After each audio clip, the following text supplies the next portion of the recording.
Budget भन्ने सुनियो। त्यो 3 लाख रुपियाँको बजेट भनेको यहाँ जस्तै अहिले पनि हाम्रो केही अब तपाईँहरूले अब अतिथिहरू उपस्थित हुनको लागि कन अलिकति ढिलाइ हाम्रै कृषक प्रोसेसरहरूमा पनि म घर जान्छु कसैलाई मलाई एउटा आइडिया लिएर सिक्न लागि, तर यहाँ चाहिँ 5 दिन कटाउनलाई चाहिँ धेरै नै सकस भएको अवस्था।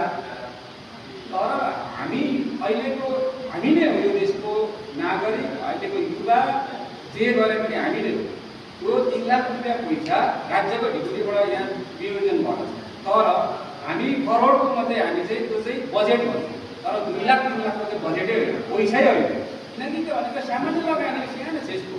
तर मैले वडालाई सोध्दै गर्दा चारवटा वडाको वार्षिक आम्दानी कति छ त भन्दाखेरि 20 लाख रुपियाँ वार्षिक आम्दानी। एउटा वडाको बजेट चाहिँ आम्दानी आय स्रोत चाहिँ वार्षिक 20 लाख हुन्छ, तर एउटा कृषिमा लगानी चाहिँ 3 लाख रुपियाँ गर्दै गर्दा त्यसलाई चाहिँ व्यवस्था गर्ने यो 20 लाख रुपियाँ चाहिँ ठुलो हो त।